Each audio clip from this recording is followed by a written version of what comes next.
Hello everyone, so good to see you. I have been playing Masterfully ReFantazio for a good while now, and I've got some things to share and say about it. A big thank you to Atlas for sponsoring this video and providing the copy I'll be playing here today. You can try out the demo or get your copy of Masterfully ReFantazio using the link in the description. The game has received a glowing Metacritic score of 94, so no surprise here that I very much recommend it. So before getting started, I was invited to play the first couple of hours of Metaphor a while back, and I put down a lot of my thoughts in a video previously. I go a little bit more in detail about the style and mechanics in that video, so if you want to, you can also give that a watch. I'll put that up at the end of this video. In this case, however, I'll be touching over the major highlights and overall impressions of the game thus far. Masterfully ReFantazio is from the creative minds behind Persona 3, 4, and 5, taking place in a unique fantasy world of the United Kingdom of Uchronia. You, as the protagonist, will journey alongside your fairy companion Gallica to enter the royal tournament with the goal of lifting a curse from the kingdom's lost prince. Naturally, it won't be just the two of you. You'll be accompanied by a very eclectic party of characters.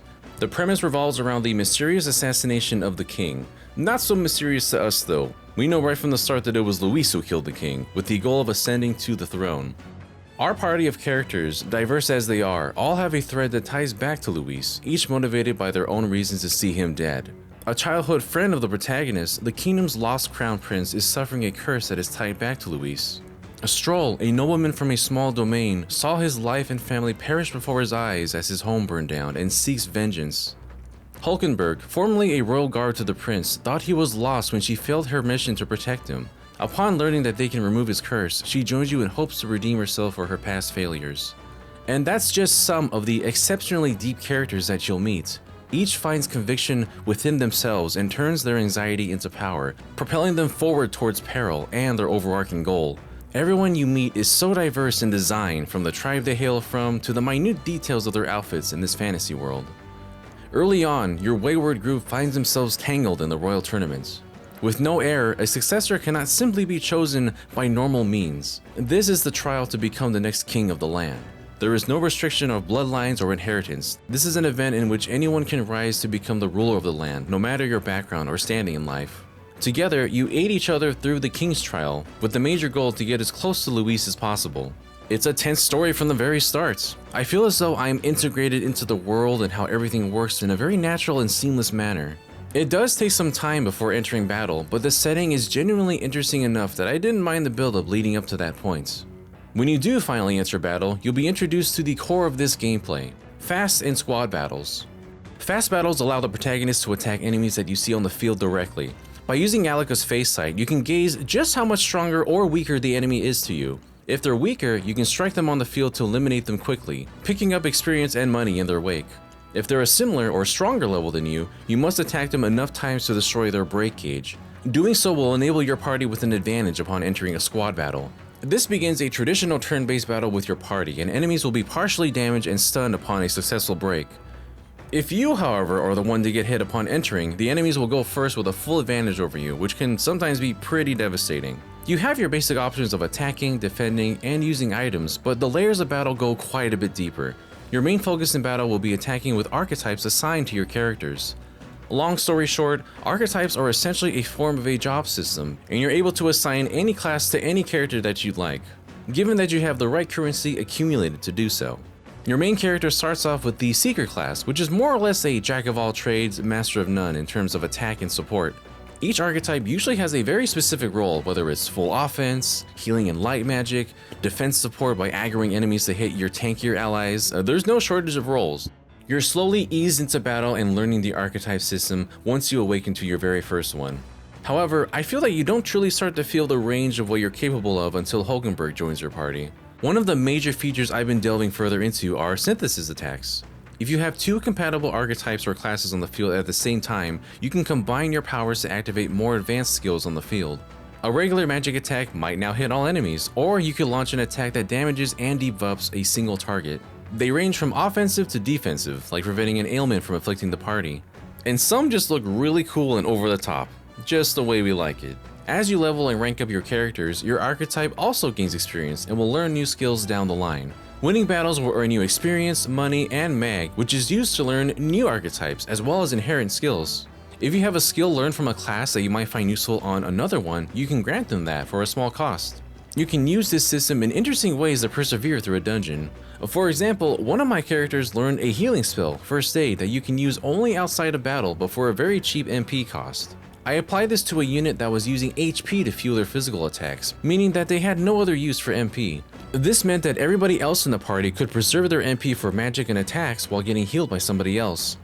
Granted, this tactic works best when battles are over quick, but that was definitely well worth the investment. That's just the very tip of the possibilities that this game lets you play with.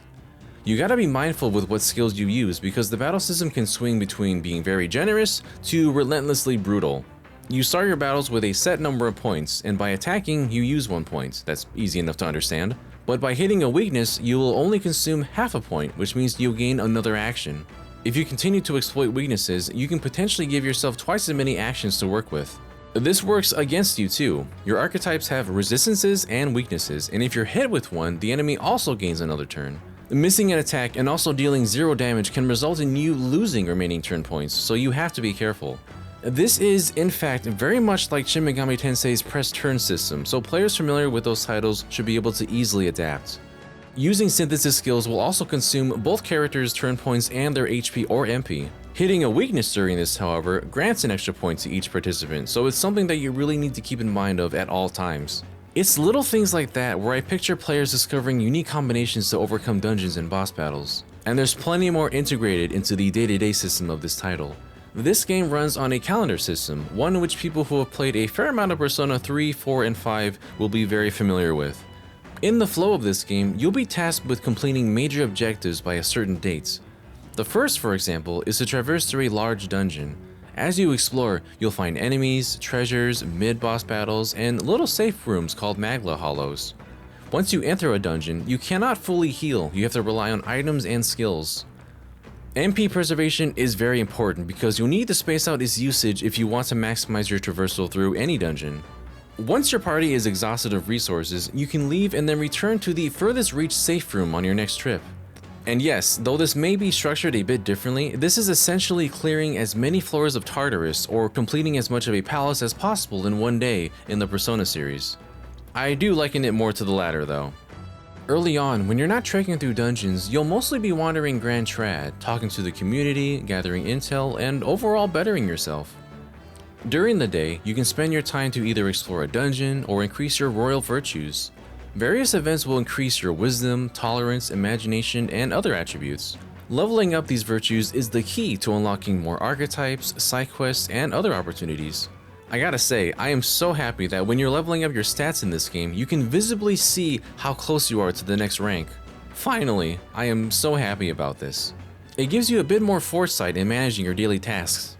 Between story events, you'll only be operating during the day and nights. As you progress, you'll gain more followers and have chances to get into their good graces. You can rank up your followers level for various rewards and benefits down the line. When you reply during their conversations thoughtfully, you'll gain bonus mag to spend on archetypes and skill inheritance. Thankfully, there doesn't seem to be any pressure to strengthen your bonds faster by answering one way or the other. It's simply a bonus in currency, so be sure to link up with your friends and be social with them. Of all the comparisons that I can make to other Atlus titles, this feels like the one that borrows the most. The day-to-day format calls back so much to what gave Persona a lot of its structure. I can confidently say that if you're someone who enjoys the Persona series and you're craving more of that fantasy-like setting, this is absolutely something that's worth checking out. It has been a while since I've been so entranced with the game. The world is vast, the landscapes are beautiful, characters have been very striking and memorable, even down to the NPCs, like Plateau, the cat that helps you save in the dungeon. The joy I feel when I see Plateau at the end of a long path is immeasurable. Beyond just the in-game universe, the UI itself is a wonder to look at. The very painterly vibe helps to capture the mood of the game at every turn, a skill that the developers have honed very well over the years. Perhaps it may be a bit busy to some, but boy does it ever stand out with its dynamic angles and smooth transitions. There is so much about this game that genuinely mesmerizes me. It wasn't until I started wandering the Gauntlet Runner, the vehicle that you use to travel from place to place, that I realized that this is a game I've been wanting for a very long time. It's such a cool little place to hang around with your allies too. Seeing the sights from beyond, reading, cooking, forging bonds, thinking of strategies with archetypes, it all just kinda comes together in this place.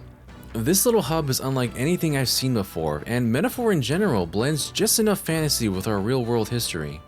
And that's in part of the inspiration this game carries.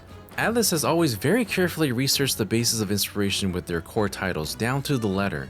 The Persona series takes many aspects from Jungian psychology, like shadows and the psyche. Shin Megami Tensei integrates several interpretations of mythology, from gods and deities, holy and demonic. And then we have Metaphor, a title that very much borrows motifs from the Renaissance. At first, the most obvious call to this inspiration was the heavy emphasis on visuals like the Vitruvian Man by Leonardo da Vinci. But then you look a bit deeper and discover the protagonist carries a curious book that depicts a utopia, a perfect world with no discrimination or conflict. This is meant to be our world, a world of fiction within a fantasy. And not much longer into the story, you meet the author of this book, Moore, and visit the academia numerous times on your journey. Curiously enough, there exists a book written in Renaissance times called Utopia that depicts a world where people don't fight or are discriminated against. Everybody helps each other and all prosper in this dominion of peace.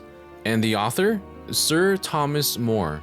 In the year 1516, he coined the term utopia, which translates to no place, as in a non-existent society. I could go on for a whole history lesson about this, but that's enough for now.